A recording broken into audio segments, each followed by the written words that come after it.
Good morning. तो हमने start किया था क्लास 9th की मैथमेटिक्स का सीरीज़। ये चैप्टर 6 हमारा कंटिन्यू है। तो चैप्टर 6 में एक टॉपिक है आपके क्लास 9th की मैथमेटिक्स में कि intersecting and non intersecting lines, right.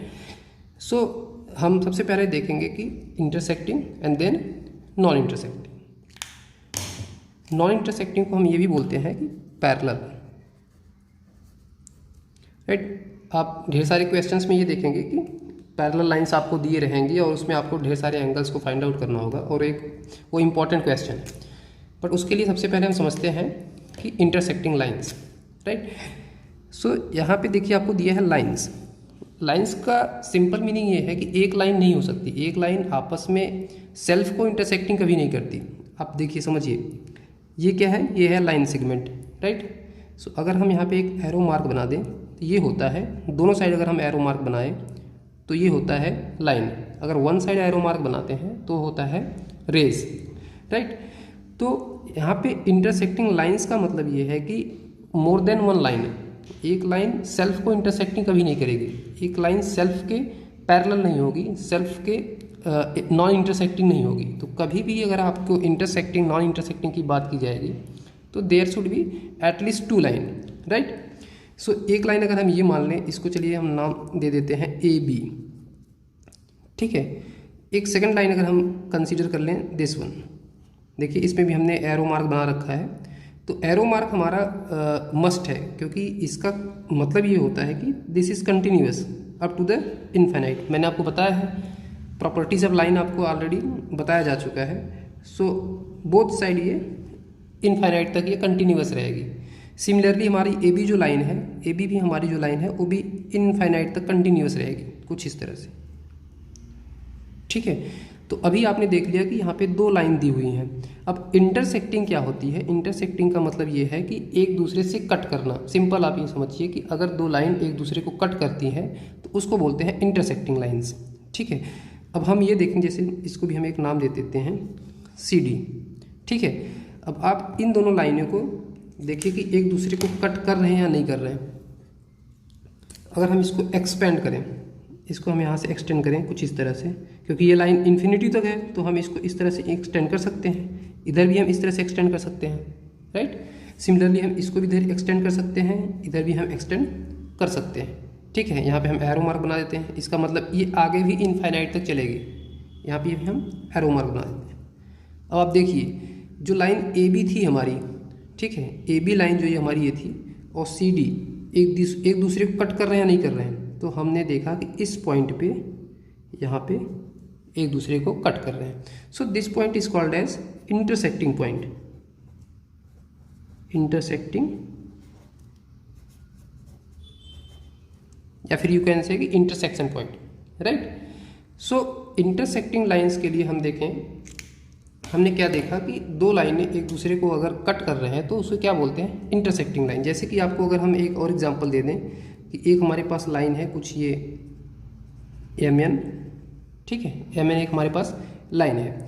Second line हमने आपको दे दिया कुछ इस तरह से ओ पी, ठीक है। अब आप ये देखिए कि ये दोनों इंटरसेक्टिंग लाइन है या नहीं है। तो आप क्या करेंगे? सिंपल, हम इसको इस तरह से एक्सटेंड कर देंगे, ठीक है। हम इधर भी इसको एक्सटेंड करेंगे। अब आप इसको देखिए, इसको भी जब हम इस तरह से एक्सटेंड करेंगे तो इस पॉइंट पे जाके कट करेगा एक दूसरे को, राइट। तो ये हमारा हो गया intersecting point, isn't it? Intersecting point. इसका मतलब जो एम एन लाइन है एंड ओ पी लाइन है, एक दूसरे को कट करेंगी, और ये दोनों जो हमारी लाइन है ये है इंटरसेक्टिंग लाइंस, राइट। इसी तरह से अगर हम सेकेंड पॉइंट को कंसीडर करें, नॉन इंटरसेक्टिंग पॉइंट। अब आप देखिए, जैसे एग्जांपल के थ्रू हम समझेंगे। अगर कुछ इस तरह से एक हमने लाइन बनाया, ठीक है, अगर हम एक लाइन ये बना दिया ए बी, और एक लाइन ये हमने बनाया सी डी। आपने क्या देखा कि ये लाइन अगर हम बैक साइड एक्सटेंड करें और ये लाइन हमने इधर एक्सटेंड करें तो निश्चित रूप से यहाँ पे एक कट पॉइंट आएगा, दैट मीन्स इंटरसेक्टिंग पॉइंट हमारा बनेगा। अगर हम इस लाइन को थोड़ा सा बेंड कर दें अप साइड कुछ इस तरह से, देखिए अगर हम इस लाइन को इस तरह से बनाएं, सी डी, देखिए इस लाइन को हम इधर बेंड कर दिए। कहने का मतलब है कि अगर हम सी डी को इस तरह से बनाएं, ठीक है, अब आप देखिए इसको इधर आप एक्सटेंड करिए, ऐसे एक्सटेंड करेंगे, इसको आप इधर एक्सटेंड करिए कुछ इस तरह से। अब सी डी लाइन जो हमने नया बनाया है, पहले वाला तो ये था, ये हमारा इंटरसेक्ट कर रहा था इस पॉइंट पे, बट हमने जो नया ड्रॉ किया है सी डी, आप इसको एक्सटेंड करिए, देखिए इधर भी आप एक्सटेंड करिए। देखिए किसी पॉइंट पे ये एक दूसरे को कट नहीं करेंगे, देखिए यहाँ पे भी कट नहीं कर रहे हैं, यहाँ पे भी कट नहीं कर रहे हैं, इस पॉइंट पे भी कट नहीं करेंगे, बैक साइड भी देखिए किसी पॉइंट पे एक दूसरे को कट नहीं करेंगे। आप इसी तरह से इनफाइनाइट तक इसको एक्सटेंड करते जाइए, ठीक है, इसको इनफाइनाइट तक एक्सटेंड करिए, ये एक दूसरे को किसी भी पॉइंट पे कट नहीं करेंगे, राइट, एक दूसरे से ये मिलेंगे ही नहीं ये दोनों लाइनें। सो इंटरसेक्शन जो हमारी इंटरसेक्टिंग पॉइंट, जो यहाँ पे एक इंटरसेक्टिंग पॉइंट आ रही थी पहले, ये पॉइंट देखिए इंटरसेक्टिंग पॉइंट आ रही थी, तो इस केस में नॉन इंटरसेक्टिंग लाइन में इंटरसेक्टिंग पॉइंट हमारा नहीं आएगा, ठीक है। अगर हम इसमें ऑब्जर्वेशन की बात करें, देखिए अगर हम इसमें कुछ ऑब्जर्व करें, हमने क्या ड्रॉ किया था, एक लाइन ये हमने ड्रॉ किया था ए बी, हम ये जो है इसको हम फिर से ड्रॉ कर लेते हैं, A B, and next line थी हमारी सी डी, ये थी ना, ठीक है। तो हमने पहला ऑब्जर्वेशन ये देखा कि ये लाइन एक दूसरे को कट नहीं करेगी, किसमें, नॉन इंटरसेक्टिंग में, याद रखिए। तो नॉन इंटरसेक्टिंग में हमारा पहला ऑब्जर्वेशन हम कह सकते हैं कि no intersecting point, isn't it, हमारा कोई इंटरसेक्टिंग पॉइंट आपको नहीं मिलेगा। सेकंड ऑब्जर्वेशन ये है, अगर आप इसमें मेजर करेंगे ना, अगर आप मेजर करिए तो यहाँ से यहाँ तक की जो डिस्टेंस है, मान लेते हैं 1 सेंटीमीटर, मान लेते हैं, आप यहाँ से यहाँ तक की भी डिस्टेंस आपको कितनी मिलेगी, 1 सेंटीमीटर। अगर आप इस इंड की बात करेंगे, इस इंड के में भी आप दोनों लाइन के बीच की जो डिस्टेंस आएगी 1 सेंटीमीटर ही आएगी। सो इसके कहने का मतलब ये है कि अगर दो लाइन नॉन इंटरसेक्टिंग है, तो नॉन इंटरसेक्टिंग लाइन को हम पैरेलल लाइन भी कहते हैं। तो ये आप वर्ड याद रखिए, पैरेलल लाइन, क्योंकि बार बार क्वेश्चंस में आपको पैरेलल लाइन ही करके दिया जाएगा, ठीक है। सो अगर दो नॉन इंटरसेक्टिंग लाइन है तो हमेशा ऑलवेज आप समझिए कि डिस्टेंस जो है, distance between both the lines always same. किसी पॉइंट पे आप ले लीजिए, जैसे हमने यहाँ पॉइंट पे देखिए, इस पॉइंट पे हमने मेजर किया 1 सेंटीमीटर आया, यहाँ पे भी 1 सेंटीमीटर आएगा, यहाँ पे भी 1 सेंटीमीटर आएगा। आप यहाँ पे भी अगर इसको एक्सपेंड करके चेक करेंगे तो यहाँ पे भी 1 सेंटीमीटर आएगा। इसी तरह से इनफाइनाइट तक आप लेते जाइए तो 1 सेंटीमीटर ही आएगा।